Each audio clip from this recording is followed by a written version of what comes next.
Welcome, everyone. I am Kevin Cole. This is Unexpected Points. Another game, another week, another exciting week of NFL football in the books.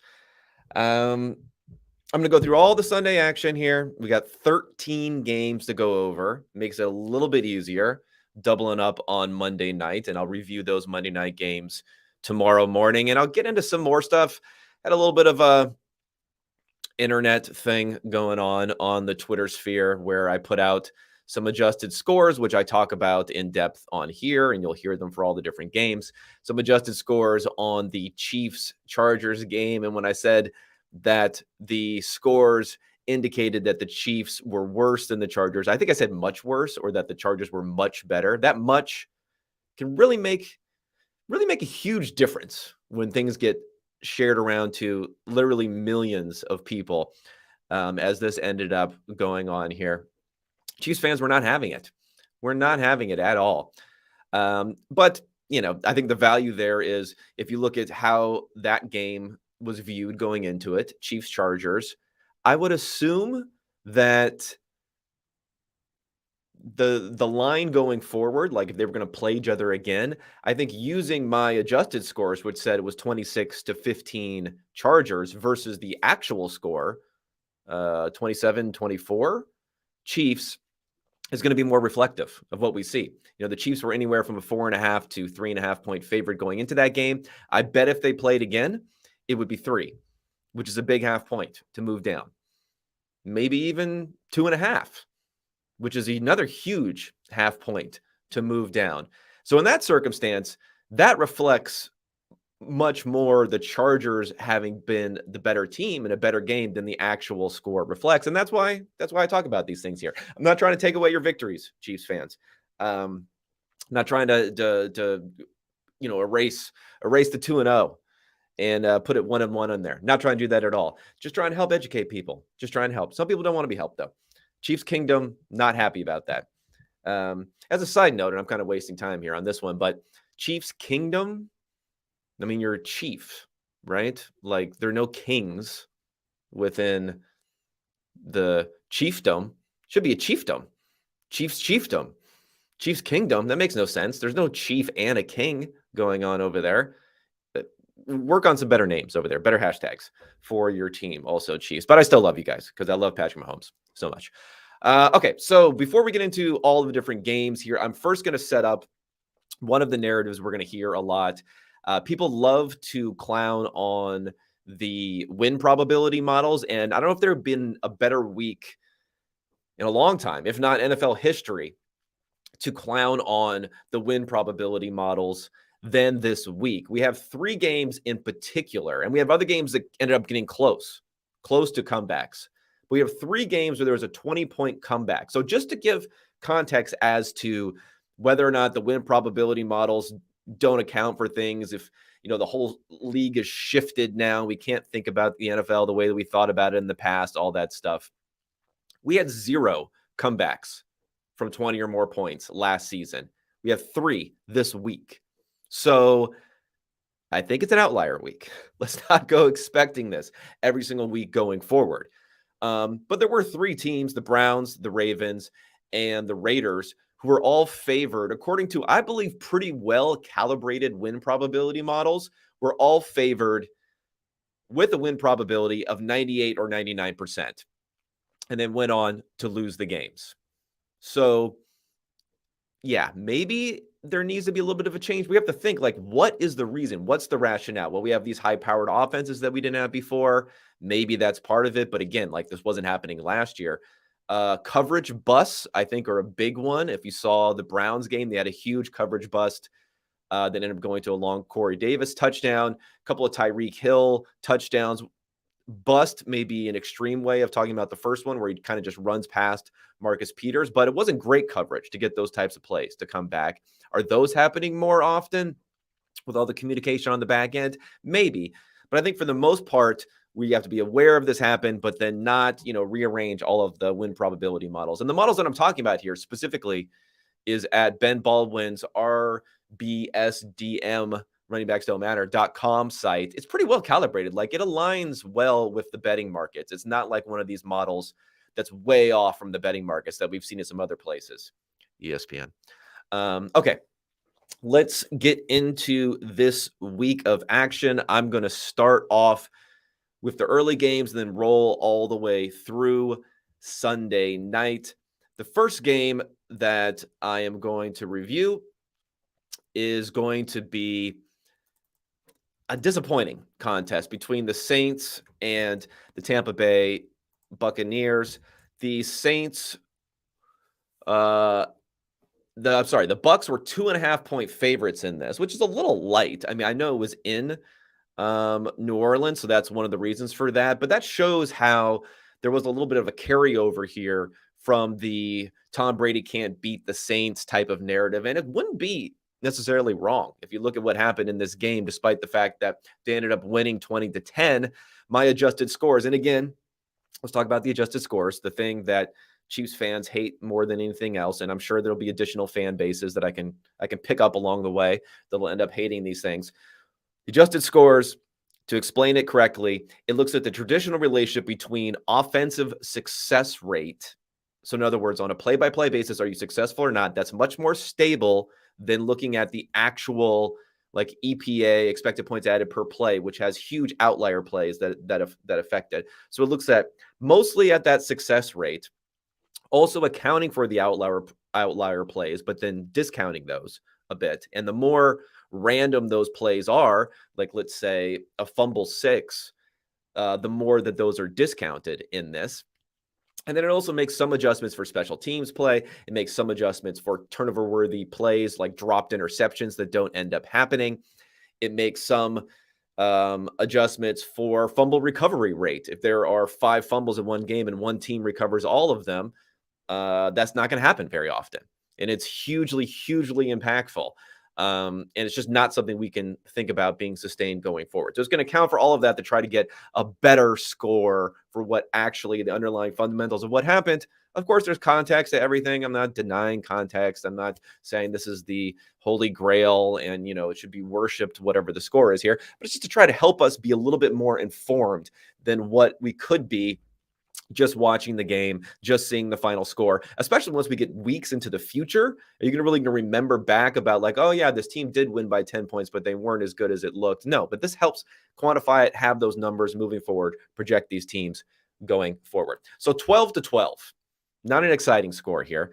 Is the final score here according to the adjusted scores. And that's because the Tampa Bay offense and Brady, and the running game in particular really struggled. They were in the first or second percentile in their success rate in this game. Really, really bad. I mean, New Orleans wasn't a lot better at 26 percentile, but they were a bit better. And then you had, Jameis doing some Jameis things here with the pick 6. They had 1 fumble lost. So no turnovers for the Bucs, which helped keep them close here. And from a drop back percentage, they actually had a pretty decent EPA per play dropping back. Brady did. Just the success rate was not there. It was a couple of bigger plays which ended up helping. And other than that, it wasn't so great. Jameis ended up with a sub 50 grade, lost about 0.4 expected points per play. So just a really poor performance there. Of course, there was a lot of other extraneous things going on here. We'll see if Mike Evans ends up being suspended. Like, this dude hates Marshon Lattimore. He hates Marshon Lattimore so much. So that could affect this division going forward. And I do think we have to maybe start questioning a little bit what we're seeing here from the Bucs offense. Again, they were not very good, but they didn't have to be in week 1 against Dallas because Dallas's offense was so bad. Not so great this week, although that's a little bit more expected. I mean, I think Dallas and New Orleans may both be top 5 defenses, so we don't want to overreact to the struggles that we're seeing in this game. But, outside of a 41-yard catch by Mike Evans on 3rd and 4, which is hugely impactful, he completed the 28-yard touchdown to Brashad Perryman on 3rd and 5. Again, a lot of third down success here.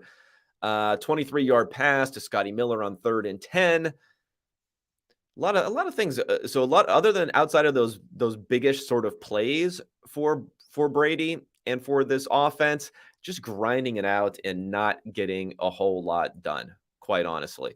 Just struggling. And I think they're going to get right. I think they're going to get right going forward, but it's at least something to monitor to say, okay, this Bucs offense, and this is a team that was seen as being, top 3 when we're talking about Super Bowl contenders this year. How much of it is the offensive line, which we knew was going to be an issue? How much of it is Chris Godwin being in and out of the lineup? We don't know. They didn't have to run the ball well in this game, but when you have Leonard Fournette going 24 carries, 65 yards, it's just not good. Not good at all for their potential going forward in this one. And as far as the receivers are concerned, again, with Godwin out, with Julio Jones out, you have Rashad Perryman, with 45 yards, Mike Evans with 61 yards, Brady, 190 yards in this game. So I think we have to compare this and really look back to what happened last season. I mean, Brady was, the leader in pass attempts, leader in yardage over the last couple of years. Yet you look at this one, Brady has 407 passing yards and 2 touchdowns in total in 2 games. So about 200 yards a game and a touchdown per game. He averaged 323 passing yards and 2.5 touchdowns per game last season. So way behind the curve as far as that's concerned.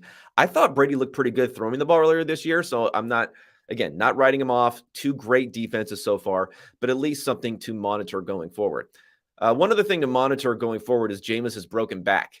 It sounds like he needs a bacchiotomy right now because he's got 4 broken vertebrae. And what I assumed, and I believe this is the case, is that it triggered immediately in my mind, remembering back to when Tony Romo had this thing, where it's called a transverse process, is what it's called, breaks, where there's kind of like a pointy tip on the vertebrae, which gets broken, where you don't have to, it'll heal eventually on its own. It's pain management. There's no additional damage that can happen to it. I don't think Jameis's play, from what I saw, was affected by it at all. And for what it's worth, Tony Romo probably had the best half season of his career after he had this injury back in 2014.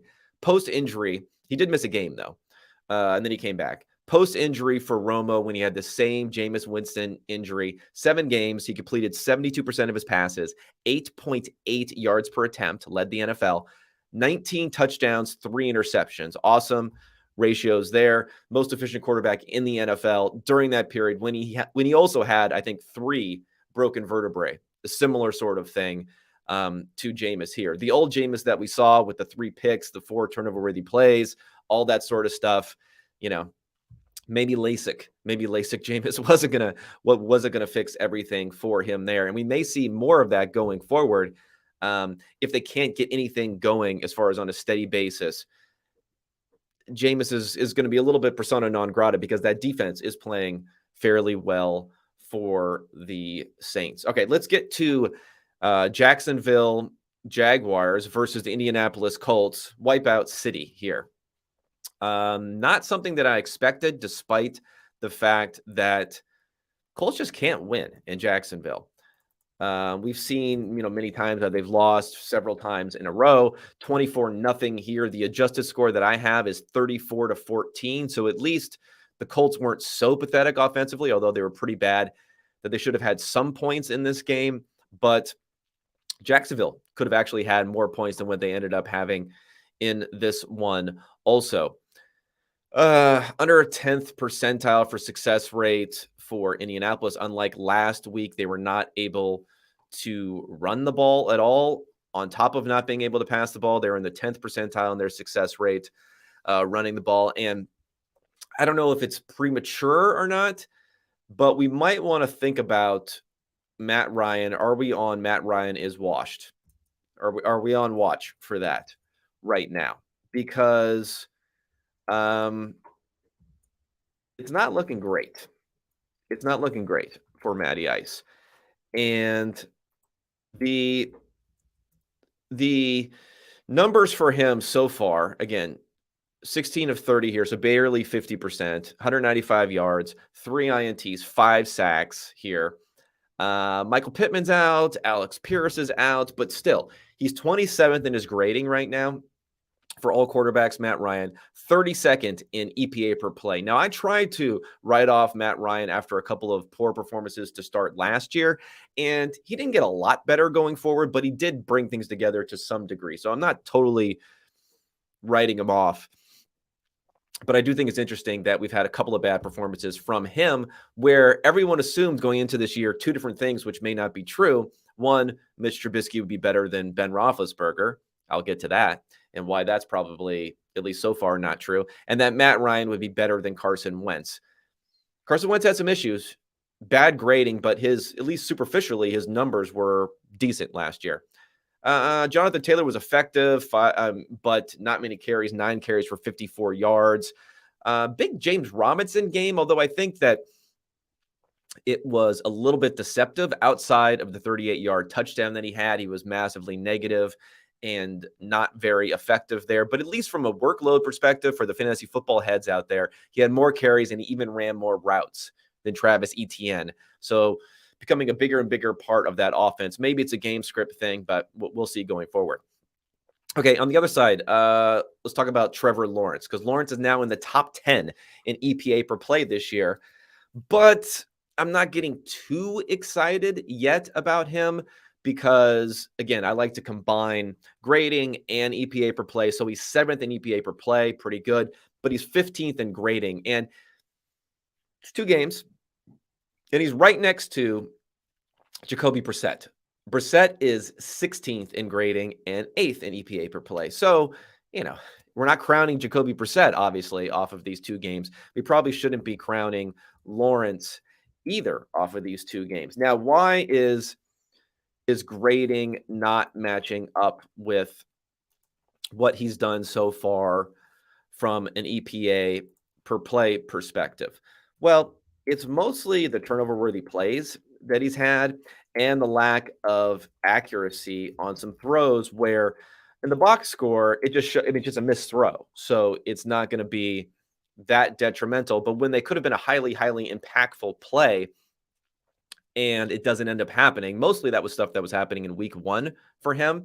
It's going to be graded a bit worse by ours. But he did improve, 74 passing grade this last week versus 58 the week before, but still a little bit of wait and see for Trevor Lawrence. What I will say is the fact that the team is performing functionally, I think you have to say that Doug Peterson and that upgrade at coaching couldn't probably be bigger. And the Jags, they're sneaky good on 4th downs this year, but maybe that shouldn't be so sneaky for the fact that Doug Peterson and the Eagles in 2017 were really the team more than anything else that propelled forward going forward on 4th down and that type of thinking. The Jags right now are 4th overall in their go rate on 4th down versus expectation.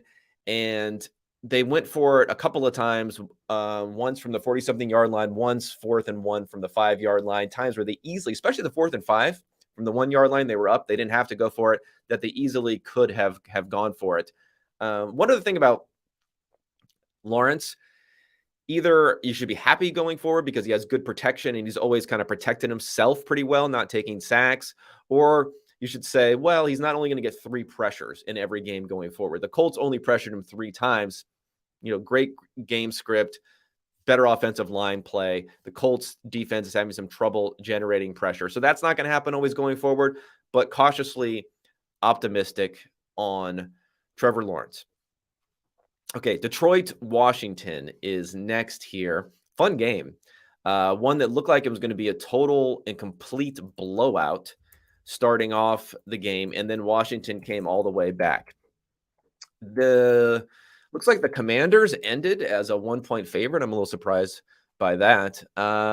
Score 36-27, Detroit Lions. Oh, Lions fans are not going to be happy with me because my adjusted score has the Commanders as up 28-24. Now, it all depends on where you set garbage time. Like if you're thinking that the Commanders and Carson Wentz came back partially because it was quote unquote garbage time because they were down by so much in this game, that we should be discounting that stuff heavily. I mean, I don't discount stuff unless it's, 1% win probability type of situations for teams to come back, because I'm not sure. And also fourth quarter, you can be a little bit more marginal there, because I'm not sure defenses really change their philosophy that much in the second or third quarter, even if they're up big. Offenses change their philosophy. If they're up big in the third quarter, they probably will start to run it a bit more than they would normally. But I don't know if defenses really do until the end. So that's why I'm more conservative or less aggressive on discounting garbage time stuff here. And I'm giving credit to the Commanders for the comeback and for what they were able to do there.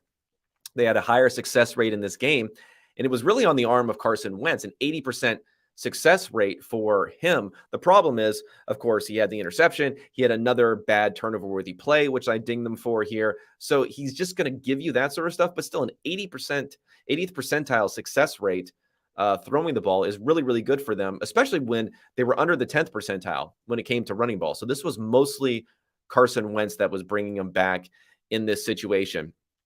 Goff played well, at least, superficially by the numbers.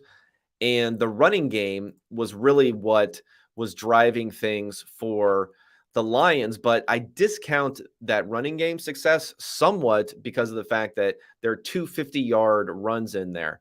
There have only been 6 50-yard runs this season, 2 in this game for this one team, the Detroit Lions. Not something you're going to necessarily get all the time.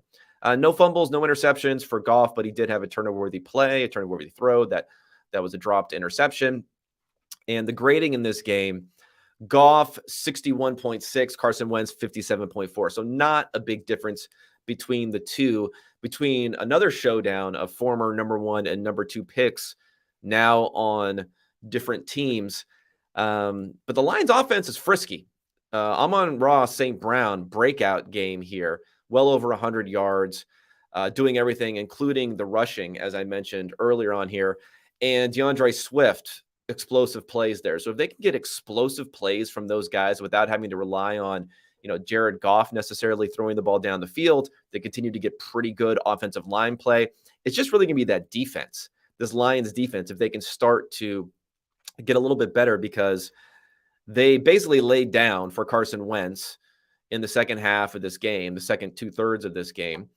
And the week before, Philadelphia was just running up and down the field against them whenever they would. So that's going to be the problem for the Lions. But good to see Dan Campbell get his W, get his win here. We don't have to worry about rolling around to week 8, 9, 10 and just talking about how they're competing. They actually put one on the board here and get a victory, which is going to be great for them going forward. Another thing that happened in this game, and we got to talk about it, is the going for 2 down 8 discussion. This is kind of my bread and butter, because I wrote an article on a now defunct website called, what did I call it? Predictive Football. And I'm not great with the naming conventions here, which was talking about going for 2 down 8. And the easiest way that I can demonstrate this is I put together a little flow chart on this, and I'll describe exactly how it talks about. But the key here is what you're doing in this circumstance when you're going for 2 down 8 is you're assuming, because we're near the end of the game, you're assuming the most likely scenario where you're going to be able to get a victory is you scored here, right? So you already have the score, that you're going to stop the other team from scoring the rest of the game because it's near the end. If they score again, your win probability is negligible. So you stop the other team from scoring, and then you score another touchdown. So assuming that happens, and I know it's a lot to assume what happens because they did this, and then on the very next drive, I think the Lions drove down the field and scored a touchdown, which just wiped out everything. But assuming you can do that, assuming you can get a stop, you can get the ball back, and you can get a score again, then let's look at how these different scenarios play out. And what you're doing is you're using the knowledge of whether or not you're getting the 2-point conversion first, because we see teams sometimes right at the very end of the game, they're down by 1, and they say, you know what, I'm going to go for the 2-point conversion now and then win the game. Well, why not find out whether or not you're successful first? So find out whether or not you're successful on the 2-point conversion on the other touchdown. And then on the second touchdown, if you are successful, You just have to kick an extra point to win the game. So if you assume you're about a 50-50 chance of making the 2-point conversion, and again, I don't want to quibble with the exact percentages for exact teams. We're just going to use these easier numbers. If you assume you're a 50-50 chance of making the 2, you make it 50% of the time. The scenario plays out the way that I said. You stop them, you get a touchdown, then you kick the extra point and you win. Boom. So half of the time you win the game when that scenario plays out. If you fail on the 2, now that you know that you failed on the 2, you score again and you go for 2 again, because you still have the ability then to make the second 2, tie the game, then you go to overtime and you have a 50% chance of winning in overtime. So roughly a quarter of the time, then you go to overtime, and then you're adding about 12.5% win probability. That's what you're adding there. Now, if you fail both times and you lose by 2, like losing by 2 or losing by 1, it doesn't matter. Like, who cares? You lost. So a quarter of the time, you just lose in regulation. So you're upping the chance of losing in regulation, but you're vastly increasing the chance of winning in regulation. So rather than go to overtime where it's basically a coin flip, it's a 50-50 chance of winning. What you're doing is you're saying you're getting a 50% chance of winning in regulation plus an additional 12.5% chance of winning in overtime. That's why you do this. It's foolproof. It's free win probability. We're seeing more and more teams do it. There was another team who did it. I can't remember who it was now. There's another team who did it and then was successful getting it, but then they eventually, I think, ended up losing the game. So that's why teams are doing it more and more. It's really uncontroversial when you look into the numbers behind it, but some people don't understand it. But I think it's important that everyone here, whenever you see a team down 8 points after a score in the fourth quarter, they should always be going for 2 in that circumstance. Let that knowledge and the way you can mix around those points by saying 2 and then 1 rather than having to go 1 and then 2 gives you a chance to win in regulation and still use that knowledge to potentially go to overtime also. That's how it works. That's why it's a smart play. That's why you'll see more and more teams pretty much always doing it going forward, other than those who are way behind the curve when it comes to listening to quote unquote analytics, which in this case is pretty simple math that tells you you must be doing this. Okay. Let's get, a good game for Aiden Hutchinson too. 3 sacks, 6 pressures, but his grade wasn't that great, so I guess he got some easy ones. Okay, Baltimore and the Miami Dolphins, game of the week. It's funny. I thought this might be the game of the week going into it, but I was a little skeptical of the offensive fireworks that would come from Tua and that offense last week because, according to my adjusted scores, and I was hoping a little bit that Miami would look worse according to my adjusted scores this week and win the game. So then I could rile up the Dolphins fans and 2-0. I could get them after me because I could have said something to the effect of, they're 2-0, but they should be 0-2 because they've been worse. But I can't do it because their adjusted score is actually better in this one. But this is kind of a prove it game for the Dolphins after last week. Again, I thought that they did not play that well, particularly well at all. Other than the 4th down version in long run and the fumble 6, they weren't really doing anything on offense. Things changed this time. Baltimore is a 3.5 point favorite going into this game.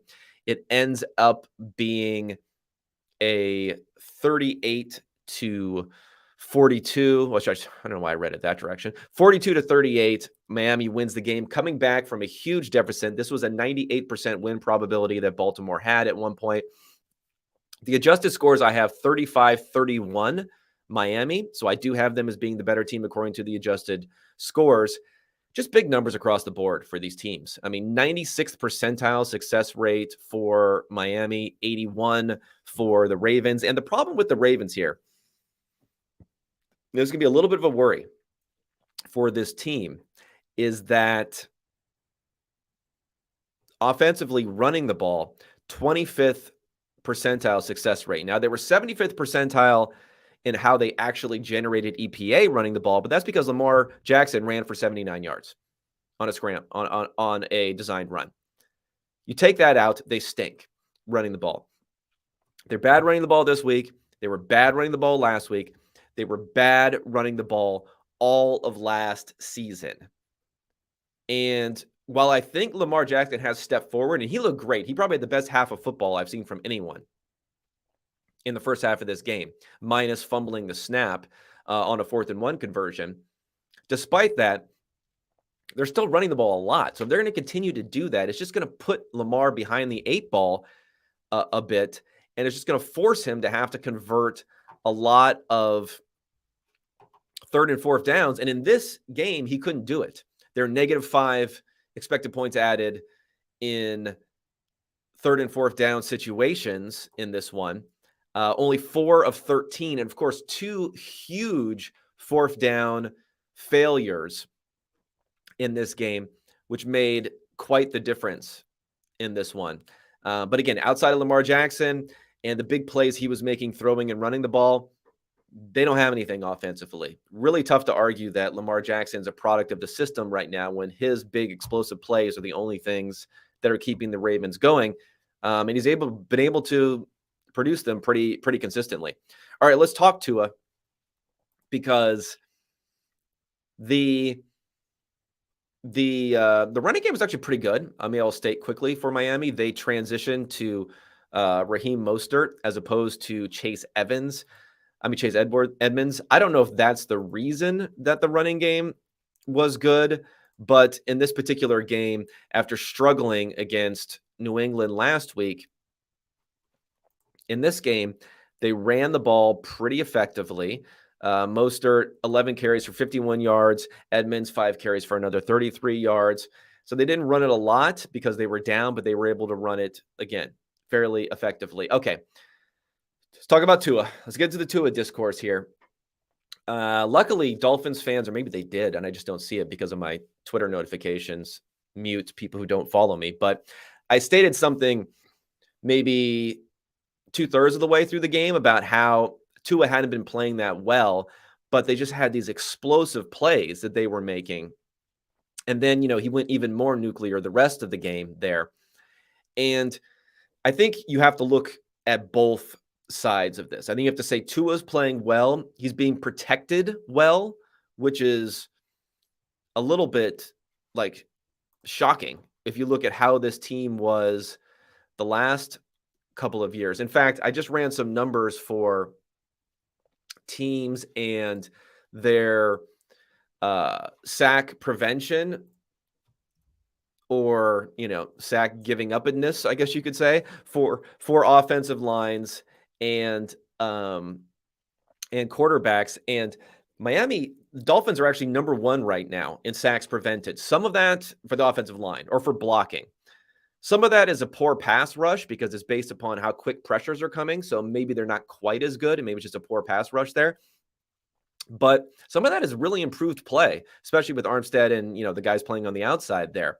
So that's huge going forward, because I said this was going to be Alex Smith 2017 season for Tua. And I think that's what we're getting so far. You saw those 2 bombs to Tyreek Hill. One of them, he ran past Marcus Peters, who looked like Peters was playing cover 3. That was his responsibility on the outside. He was sitting on it a little bit, looking to make a play. Tyreek ran right past him. And while Tua got the ball there, Tyreek almost turned fully around to catch it before he got there. And then the other one was just a blown coverage with Tyreek Hill wide open. And like I said, that kind of reminds me of how extremely efficient Alex Smith was throwing the ball deep in 2017. You're going to start hearing that about Tua and his extreme efficiency throwing the ball deep this season, as if he's, solved his issues with arm strength, which, it's kind of unrelated. You just have Tyreek Hill, you have Jalen Waddle, you have these guys who can get open, especially Tyreek Hill down the field. That's why I was calling out Alex Smith 2017 was going to be Tua this year, and he did that exactly as I was hoping or expected or thought would happen in this game. But again, for a guy who threw for 400 and change and 6 touchdowns, his grade at 83.9 is pretty good, but it's not as outstanding as you might think that he deserves. Hurt a little bit by a couple of turnover-worthy plays. Both of them were interceptions. Not egregiously bad. One of them was a tip and a great play by Marcus Peters for the Ravens, but those hurt his numbers somewhat going forward. I think a little bit of concern time for Ravens, though, offensively and defensively, not getting pressure. Offensively, that run game is just really not working. We're going to have to let Lamar, I think, cook a little bit more. And I don't think J.K. Dobbins coming back is just going to magically solve issues. Maybe Ronnie Stanley coming back will magically solve issues, but not necessarily J.K. Dobbins going forward. Okay. Next game here is Browns-Jets. This was the biggest win probability flip of any. This was a game where the Browns had a 99% win probability deep into the fourth quarter with only a few minutes left in the fourth quarter. And Jacoby Brissett was kind of cooking in this game. How often do we get to say that Jacoby Brissett was cooking early, got established his connection with Amari Cooper in this game. Cooper had 9 catches for 101 yards. I mean, only 229 total yards for Brissett, but he didn't have to throw it a lot. You know, he had an 80 grade in this game, one of his better passing grades. He did have a turnover-worthy play, an interception, but still 22 of 27 for 229 yards. That's 8.5 yards per attempt. That's pretty good. I mean, Flacco, 77.5 grade. He ended up having a little bit more of the 4 touchdowns. Oof. No turnover-worthy plays for Flacco. So, do the Jets win this game with Zach Wilson there? I don't know. Something to ponder, something to think about. Running the ball, Nick Chubb and Kareem Hunt were both awesome. 17 carries, 87 yards for Chubb, 1358 for Hunt. Breece Hall played better in this game, but he wasn't really used that much more than Michael Carter, so I don't think he's necessarily taking over the backfield there. And a coming out game here for Garrett Wilson, who really wasn't getting that many snaps, but it looks like Braxton Berrios was kind of demoted in this game a bit. He only had 10 routes run, where Garrett Wilson had 36 out of 48, so just as many as Corey Davis in this game. 14 targets, 8 catches, 102 yards, 2 touchdowns. And he didn't really get like the cheapy sort of stuff like we saw from Corey Davis, where he had that ridiculously long blown coverage touchdown there. This was stuff that he was earning and playing really well there. So I guess we shouldn't be surprised that the second wide receiver drafted, right? Second wide receiver drafted in the 2022 draft is starting to pay off here, but a good game for Garrett Wilson. All right, let me dig a little bit more. I didn't give you all the numbers. I didn't give you the adjusted score on this one. This will be an interesting one to look up with the huge comeback here. So Cleveland was a 6.5-point favorite going into this. They lose by a point. Adjusted score, Cleveland 32, Jets 21. Okay. Too bad, Browns fans. 94th percentile in total success rate, whereas the Jets were only at 42nd percentile. Yet their actual EPA per play were much closer, much more narrow there. Big plays. And this Browns defense last year, you want to predict regression on things like third downs, giving up outlier big plays. You're going to hope that a defense is going to get better at that. Defense was really bad last year at that, continuing to have problems, especially in this game, which I think is going to be very, very concerning for Browns fans. And I wouldn't be surprised if Joe Barry, people are calling for his head, which they probably did a decent amount last year. Again, after this game, Browns so close to being 2-0 with a window for, again, an easy schedule here to start the season and eventually get Deshaun Watson back. But it didn't end up happening. Wasted a great game from Jacoby Brissett. Has to be his game of the year with an 83 grade and 0.55 EPA per play. That's like a great Patrick Mahomes game type of numbers. But wasted away here with a loss to the Jets. Okay, before I get into the rest of the games, we're going to talk DraftKings. NFL action is in full swing here at DraftKings Sportsbook, an official sports betting partner of the NFL. We're talking touchdowns, big plays, even bigger wins. New customers can bet just $5 on any NFL team to win and get $200 in free bets. If that's not enough, everyone can boost their winnings with DraftKings stepped up same game parlays. Right now, for every leg you add, you can boost your winnings up to 100% with bigger payouts than ever. Why not bet on footwear? Why bet on football anywhere else? To make things even sweeter, you can throw down on stepped up same game parlays once per game day all season long. Download the DraftKings Sportsbook app now. Use promo code PFF to get $200 in free bets. If your team wins when you place a $5 bet on any football game, that's code PFF only at DraftKings Sportsbook, an official sports betting partner of the NFL. Minimum age and eligibility restrictions apply. See show notes for details. Sorry, guys, I was kind of struggling through that one a little bit there. Okay, but we must persist. We must endure. Next game on the schedule, Panthers-Giants. Okay, I've already riled up the Giants fans here by saying that, are they one of the worst 2-0 teams ever? After beating the Titans, and you could say, oh, their defense looks good. I mean, Ryan Tannehill put up numbers in that game. Yeah, they held down Derrick Henry, so I'll give you that. But Tannehill put up numbers. And Carolina, I mean, come on, that's not much of a test defensively.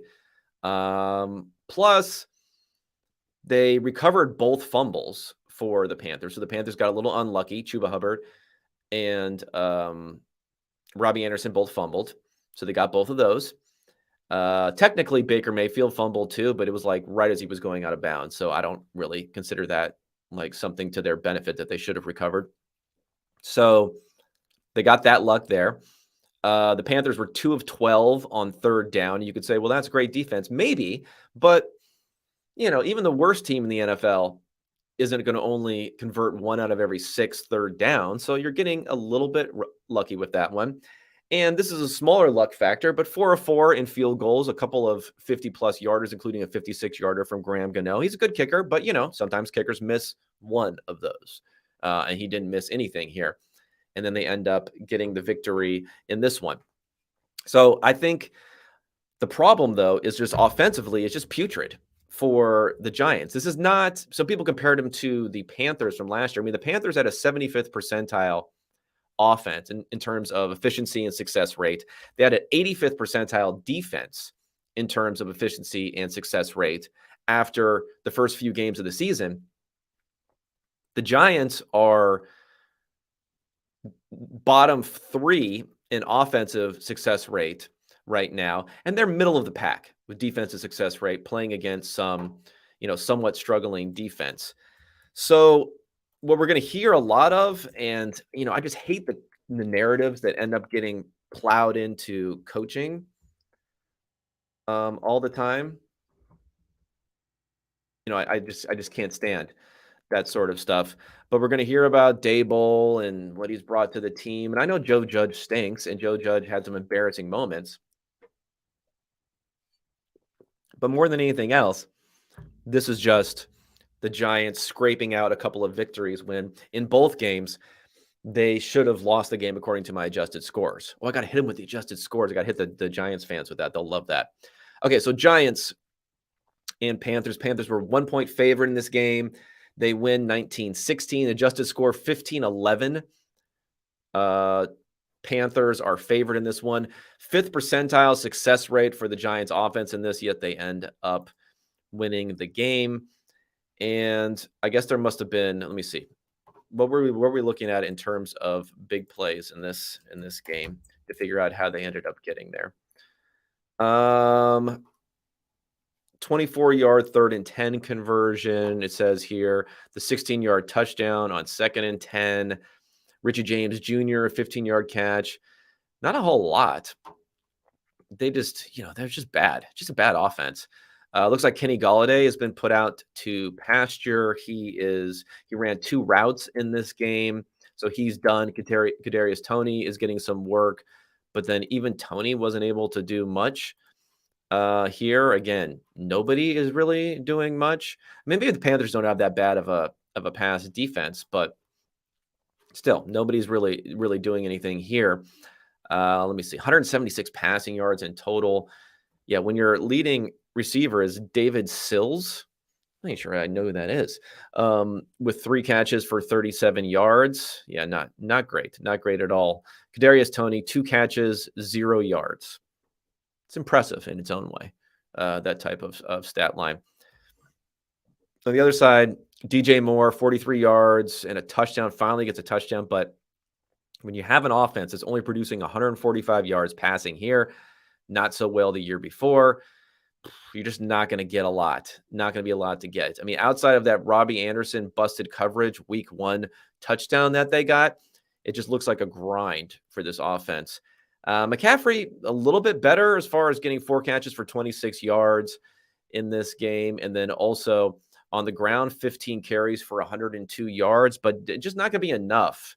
It's not going to be enough to really get this offense started unless you can convert those third downs. Again, great running games still need the third down conversions, and they did not get this in this game. 2 for 12 for Baker and that offense on third down. Giants fans, you're probably going to be my mentions going forward, because I've identified you as my next target to go after for not being as good as the final scores. And you might have a decent runway here to come after me, because not only are you 2-0 now, but maybe my timing wasn't so great on this, but I had to get it in while I could. Not only are you 2-0, but you got the Cowboys and Cooper Rush, and then you got the Bears after that. So we could be looking at Giants 4-0. Oh God, you could be looking at Giants 4-0 by some miracle here. Is a distinct possibility. 2 games are at home also, so they're staying at home. They have a 3-week home stretch here. Yeah, Giants 4-0. That's going to be something that I'll have to deal with, but I'll take it. I'll take the bullets. I love the fans. I love the passion out there from you guys. All right, let's get to Pittsburgh, New England. Ugly game again. And every week, I'm begging you, Mike Tomlin. I love you, Mike Tomlin. Okay? I think you're an awesome coach. You're a Hall of Fame head coach. I'm not here to question how you run your operation. I'm not here to question how you motivate your team. Master motivator, genuine dude. Seems like such a good dude. I'd love to just hang out with Mike Tomlin. Probably number one of any coach in the NFL, Mike Tomlin, for sure. I would want this dude just to be my friend. Join my family, okay? I want Mike Tomlin in my family. But can we stop it with Mitch Trubisky? Please, can we stop it? My projection coming into the season was that he was going to be a bottom 3 quarterback based upon what we had seen in the past. He stinks, okay? He continues to stink. He's killing the fantasy football hopes and dreams, and just the hopes and dreams, period, of one of the most talented wide receiver groups in the NFL. Claypool, 4 for 26. Deontay Johnson, 6 for 57. George Pickens, 1 for 23. Pickens has 2 catches for 29 yards. You're killing these people here. This combination of Trubisky and Matt Canada, and like, it couldn't get worse. No, it can get worse. Going from Ben Roethlisberger to Mitch Trubisky, it is getting worse. You were vastly inferior team last week. I'm sorry. I know you got 5 turnovers from the Bengals and sacked them 7 times. The defense is great. I'm not trying to take away from the defense, but you're not, even if you play a top-notch defensive effort, you're not going to get 5 turnovers every week to barely win in overtime after a missed field goal and a blocked field goal. And then you lose this game where it was close. It was there for the taking. You got to get Kenny Pickett in there. Okay, there's no reason. Any reason you say, oh, he's a bad offensive line. What are you going to do? Just redshirt him the whole year? That offensive line's not going anywhere. He's a 25-year-old. Is he 25? 24 or 25. He's old. Kenny Pickett. Get him in there. Get him in there now. Do not give away more victories. You're not tanking this season. Mr. Trubisky is a quarterback you put in for the tank, not to try to win games here. Stop doing it, please, Mike Tomlin. though I'll restate, I love you, Mike Tomlin, but we have a disagreement of opinion here. And I feel very strongly that I'm correct. And I've been saying it since before the season started, and the evidence that piles in just gets worse and worse for Mitch Trubisky. Okay, let's get over some of the numbers for this exact game here. New England was a 3-point favorite in this one, despite being in Pittsburgh. Final score 17-14 New England. So the old push there, kissing your sister, pushing. 18-13 by the adjusted score. So a little bit better, but not that great. Not that great, quite honestly. New England did have a good success rate of 66%, but most of it was running the ball. And my formulation gives a lot more credit to passing success rate than rushing success rate.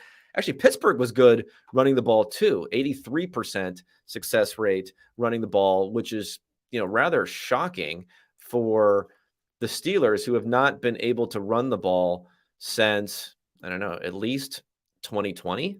Do we have to go before 2020? I don't even remember how bad or good the running game was in 2020, but it was god awful last year. So a little surprising to see what they were able to do here. 4.1 yards per carry, so not great there.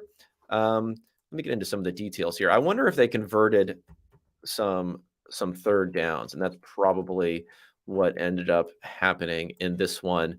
They had an 18-yard run, which was a pretty big one. Oh, a 3rd and 1 that they converted. Okay, this is when it's starting to come in there. Another 3rd and 1 that they converted.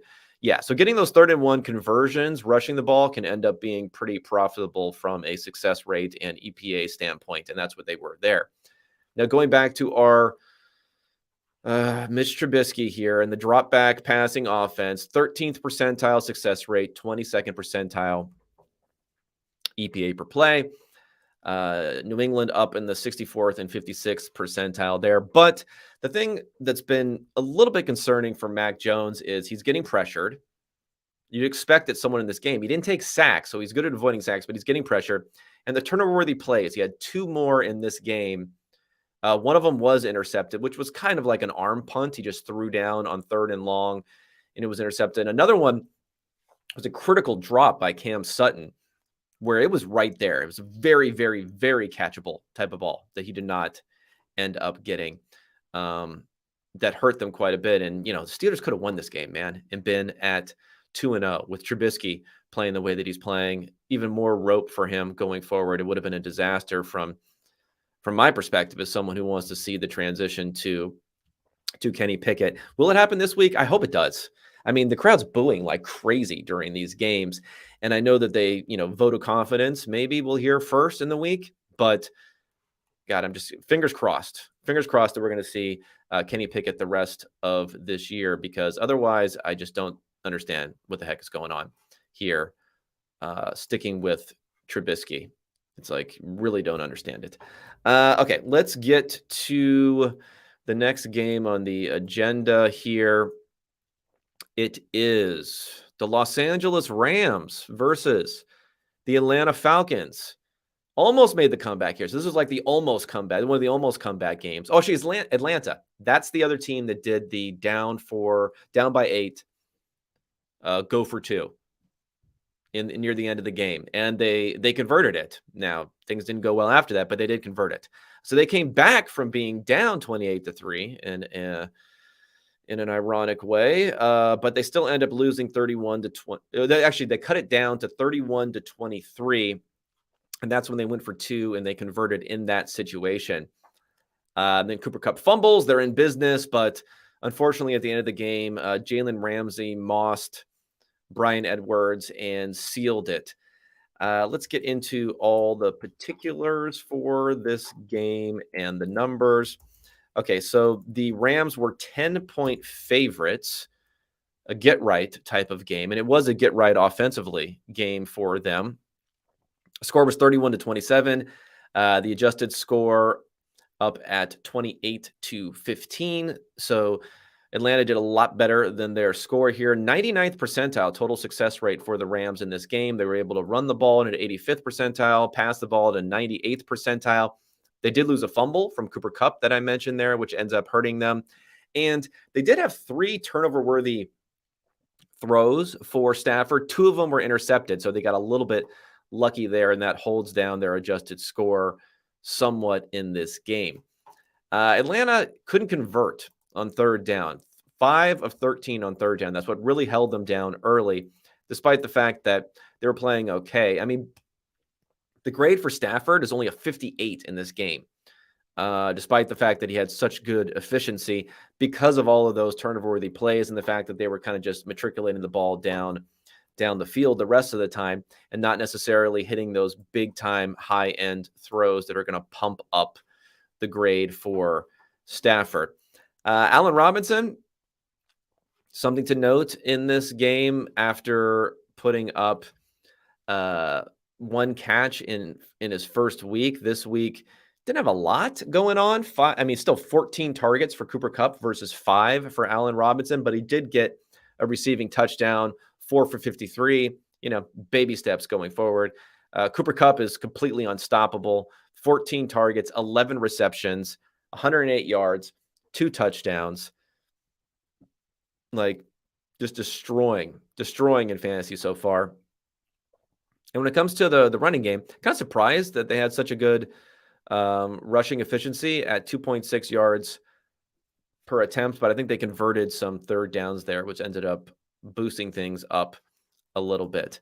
Kyle Pitts. Does Kyle Pitts exist? Is he a unicorn? Is he a unicorn? Do we call him the unicorn because he's just a figment of our imaginations? Or does he actually do something? Maybe that's his unicornness, is that he's just a myth that we were telling ourselves and not an actual NFL player. 4 catches for 38 yards on the season. Consistent, though. 2 catches for 19 yards, both games. I don't know what's going on there. We keep on hearing, Drake London and Kyle Pitts, that combination is going to be so awesome, so unstoppable, so whatever. Well, do something. I'm doing that thing where you poke him with a stick, and I'm poking Kyle Pitts, and I'm saying, do something. Or Marcus Mariota, throw to Kyle Pitts. Please, you guys, do something here. Though Drake London, so Garrett Wilson, Olave to a lesser extent, all looking pretty good here. 11 targets, 8 catches, 86 yards, and a touchdown for London. A lot of quote-unquote garbage time sort of stuff going on here, having the 28-3 deficit, but still, rather have garbage time production than no production. And that's what we ended up seeing from London in this game. Okay, 49ers, Seahawks, big news here. Trey Lance, ankle injury, out for the year. And I'm not giving myself credit here because this is very, very random. You never want to give yourself credit on events when we're talking about people being injured. I did mention last week, though, and I had a couple of times, that the way they played, at least in Chicago, that Lance was going to have trouble surviving the season and not getting injured because he was taking so many hits. Not only was he running the ball so much and scrambling so much, but he just was taking hits. It wasn't like a Jalen Hurts type of way of avoiding hits. And unfortunately, very, very bad luck here that it happened already, that he had this ankle injury. On the flip side, for the 49ers, this has to be so serendipitous how things came together here. You wanted to get rid of Jimmy Garoppolo for the right price. Let's say, I don't know, if they would have got a 3rd-round pick for Jimmy, they would have taken that for sure, I think. What sort of pick would they give up for Jimmy if they didn't have him and Trey Lance goes down with everything that's going on there? I don't know. Not a 1st-round pick, maybe. They don't have any because they gave him all away to get Trey Lance. But 2nd-round pick, probably, or else your season's over. You're in the Chase Daniels is your quarterback going forward. And we've all seen what's happened when you bring in these also-ran quarterbacks for the 49ers and for Shanahan. Nothing good has happened. And for what it's worth, and it's hard to say, that betting markets in-game did not really move at all the odds of who's going to win the game when Lance got injured. And Super Bowl odds are tougher to judge because they have an additional victory here, but they got better. Their Super Bowl odds got better. You'd expect that with the victory. I think we can pretty assuredly say that the difference between starter and backup, at least our expectations, what we know now. I understand that Lance has this huge ceiling that we didn't really know about, but what we know now between starter and backup, negligible difference as far as how we should project this team going forward, their chances going forward. So while the Lance injury is really, really bad for his career, and I feel bad for this kid who's not going to have a chance maybe ever to prove himself going forward, we'll see. And it's a bad investment for the 49ers, an unfortunately bad investment for the 49ers. If we just look within the parameters of this NFL season, it may lower their Super Bowl chances a little bit if like Lance was going to hit that high-end outcome, although we hadn't seen that yet. We definitely did not see that in week one. But I think their chances to make the playoffs, their chances to go deeper into the playoffs, all those sorts of things, I think are fully intact at this point. As long as Garoppolo can keep himself healthy. And of course, we get another season of nerds versus Garoppolo truthers like myself versus film guys who will want to discount everything that he does on every single play, like the fact that he's drawing some defensive pass interference. I think 50-something yards of defensive pass interference on some underthrows this last week. Love me some Jimmy G, though. Okay, so this is a game they had to have. San Francisco had to have after losing in Chicago. Week one, score is 27-9. The adjusted score is a little bit closer, 19-11. So it's pretty close there. The success rate was low for the 49ers at 32%. It was actually 50%. And they ran the ball really well for the Seahawks, but they're just passing was awful. Geno Smith, everyone's favorite, is kind of falling apart here. We're going 6 straight quarters now without an offensive touchdown, and he's actually graded pretty well. I think Geno still is going to have like a top 10-ish sort of grade, but his efficiency is just falling off. And of course, it'll be the opposite for Garoppolo. His efficiency will be good, and his grading will be bad, as it always is. Kind of shocking right now that the entire NFC West is 1-1 when you consider the extreme differences in talent and surroundings in Seattle versus those other teams, but that is the case as of right now. I think I said most of what I had to say San Francisco with Jimmy, because that's going to be the story going forward. Maybe we could be slightly intrigued on what will happen in the backfield, because Shanahan has an ability to pull out these guys out of nowhere and make them very, very successful. We didn't necessarily know what was going to happen with Elijah Mitchell out in this game.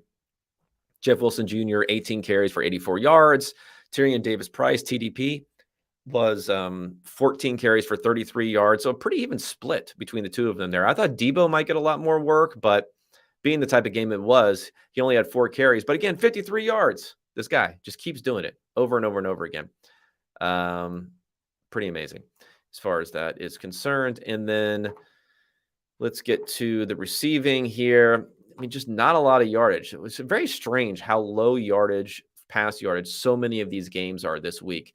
So many games we're having both teams go under 200 yards. And this is another one that we saw here with Brandon Ayuk, 5 for 63, Debo 5 for 44, but not a lot other than that. And on the flip side, Tyler Lockett, 9 for 107, and DK Metcalf, 4 for 35.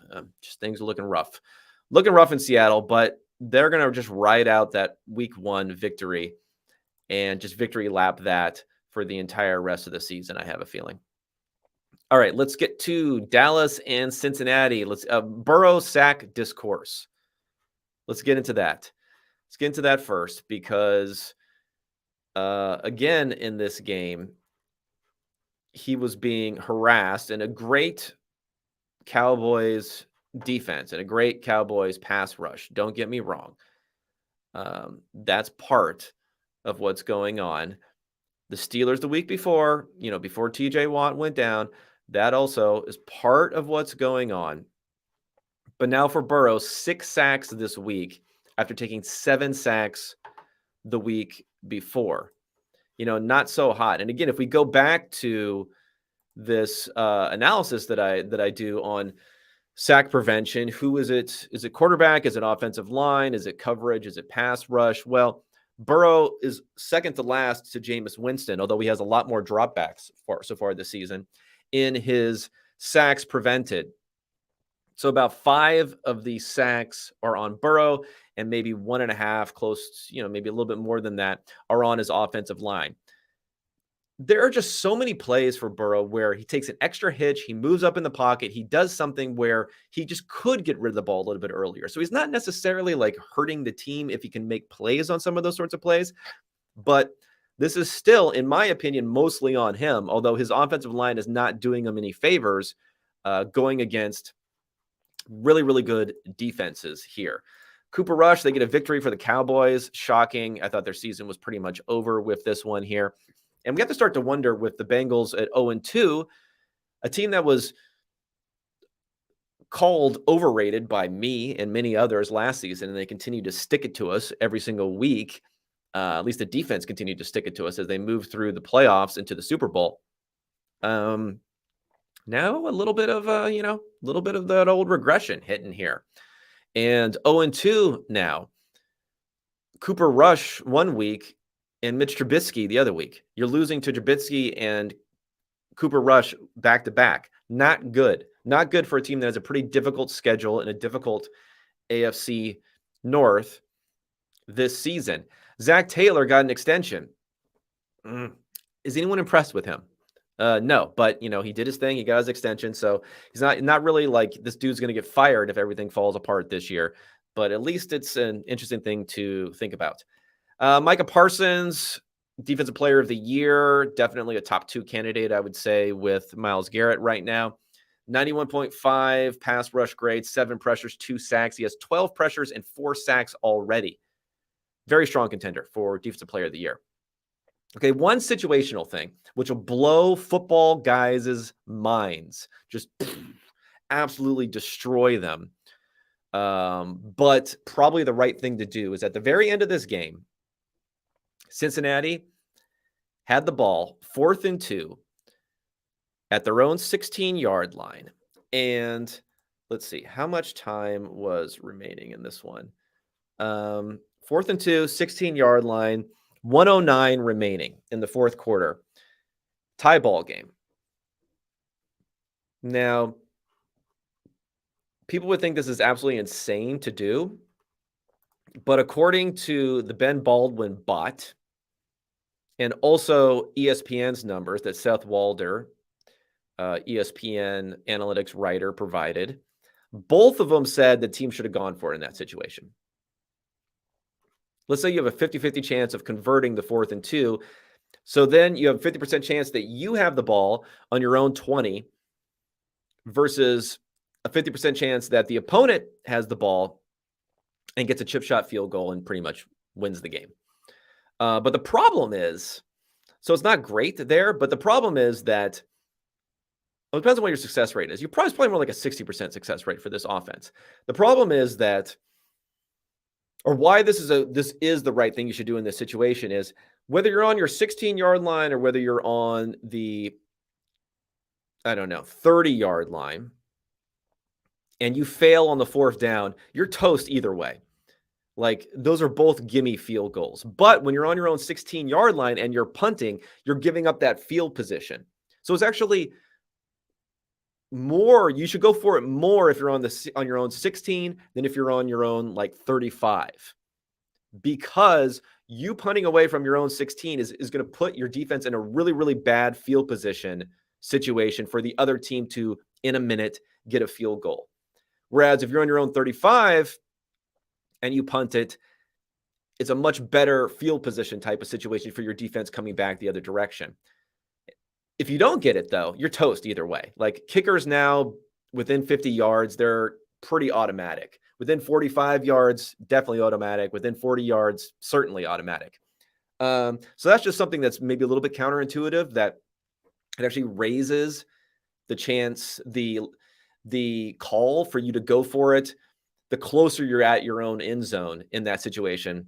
Counterintuitive, but because kickers are so good from so far out, it doesn't, in the field position, you lose in that situation. They should have gone for it. Now, people's minds would have been completely blown if they didn't get it.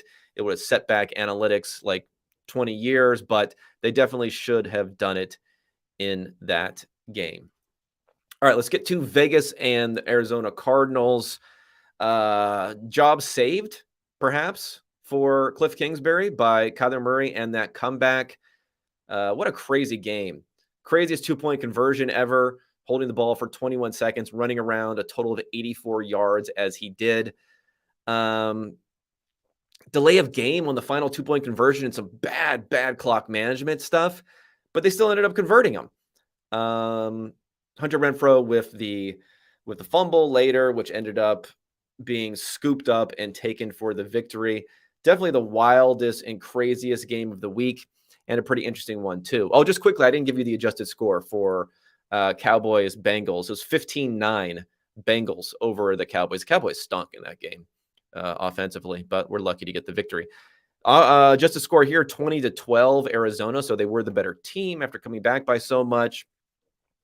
And if you think about it, this is what's wild. And I think this is the biggest takeaway here. I don't have a lot of takes on everything else that's going on. I mean, the Raiders were going to be fourth always in that division for me, so I'm not surprised starting off 0-2. But the take for Arizona and their chance going forward is they're 1-1. It was ugly. About as ugly as you can be going 1-1. Questions abound, but you have Kyler Murray. He's healthy.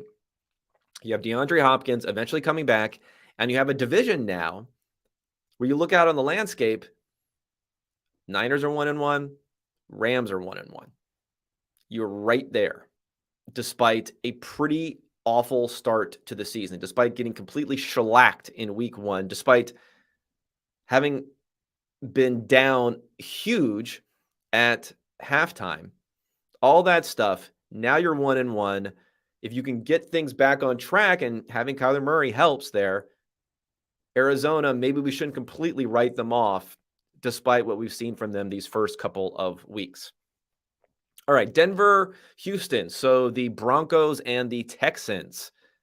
Believe it or not, Russ was getting booed. He was getting booed in this game, but he's back to his old Russ ways of a 90-something passing grade and then not so great efficiency because he had the 4 big-time throws and no turnover-worthy plays, which pumped that up quite substantially. Okay, the numbers here. Denver's a 10-point favorite against the Houston Texans, 16-9, ugly game. 18-11 is the adjusted score. Both teams are around 30% as far as their success rate is concerned. Yeah, just not good. Not good here for the offense. And I think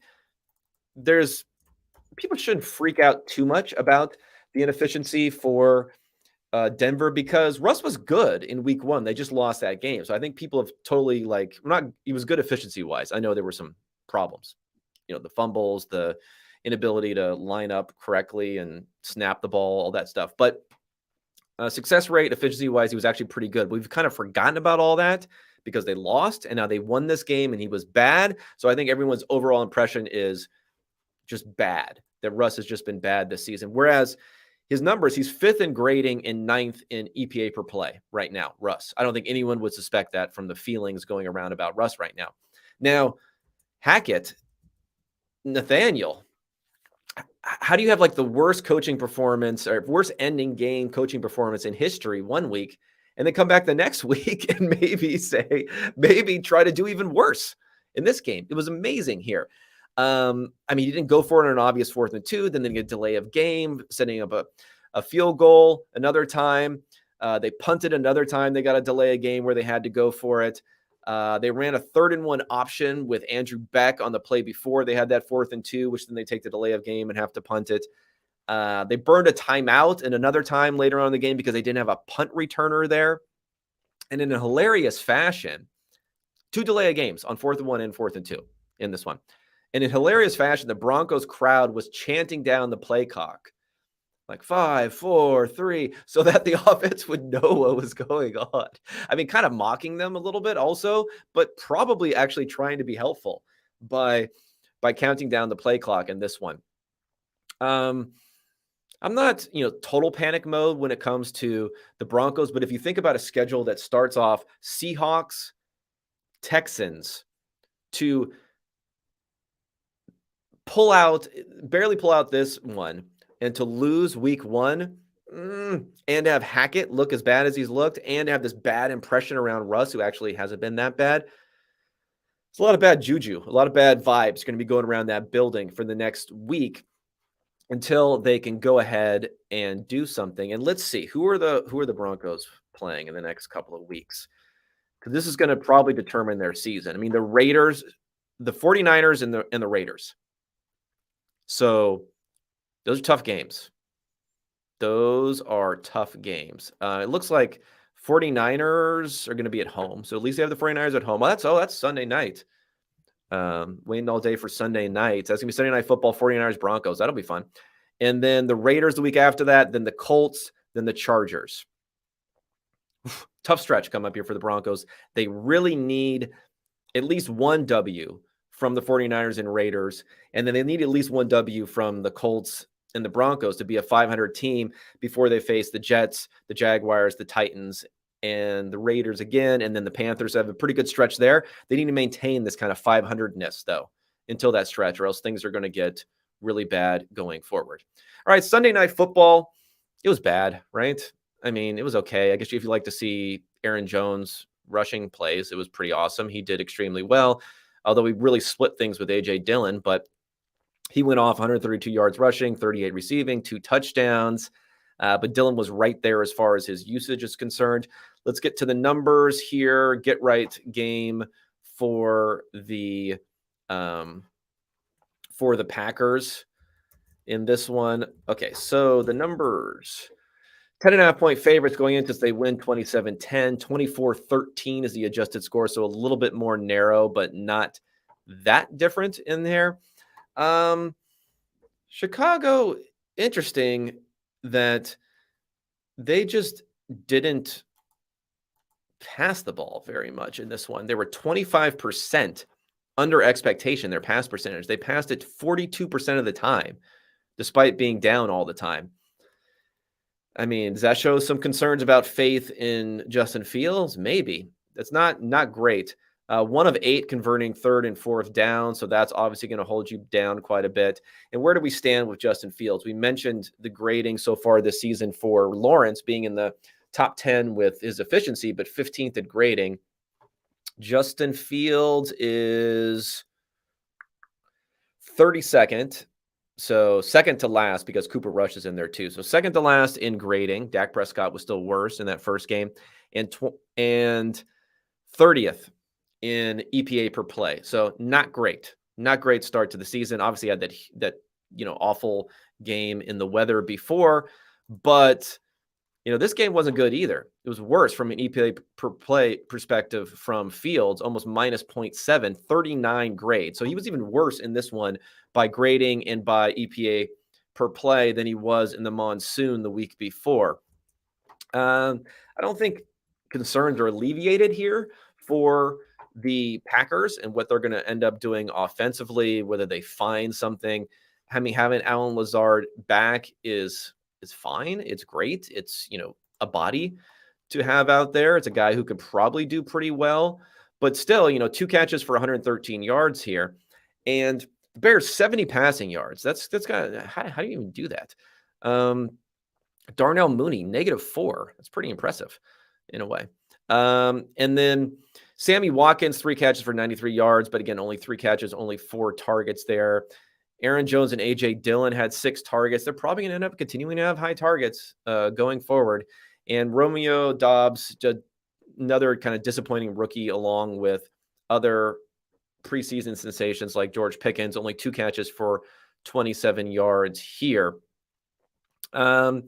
The Bears are great. They're in the 90-something percentile running the ball, so I guess that's why they continue to do so here. But if you can't convert on 3rd and 4th down, as I've mentioned a billion times before, it's a make-or-miss league on 3rd or 4th down. You got to convert those. They couldn't do it, and that's what ends up happening. Despite getting 15 carries for 122 yards for David Montgomery, despite getting a couple of first down conversions from Justin Fields when he was running the ball, it's just not going to make a difference. And I don't know what to say. for Fields. We got to see a little bit more here. I know he's put behind the 8-ball, tough defense, not the greatest atmosphere, but I just let him throw the ball a little bit more. It's not about optimizing your chance to have the closest margin or the smallest defeat margin offensively. It's about getting something out of your quarterback. And if you're just going to throw up your hands and say, well, we can't do anything throwing the ball and we can run the ball, so we're just going to do that. I don't know. I want to see a little bit more from him going forward. And getting that victory in week 1, I mean, depending upon how things go with Fields, and I'm not going to write him off already, but he was a pick from the previous regime. That victory week 1 actually hurts a little bit if this new regime, new front office, wants to, take a look at some of those quarterbacks next year. That could end up hurting them a little bit in that the fact that they actually ended up pulling out a victory against a 49ers team where they were a massive underdog going into that. We'll see how it plays out. Again, not writing them off, but unencouraging, discouraging start for Justin Fields on this season, but hopefully he can get things turned around. Okay, that's everything, everybody.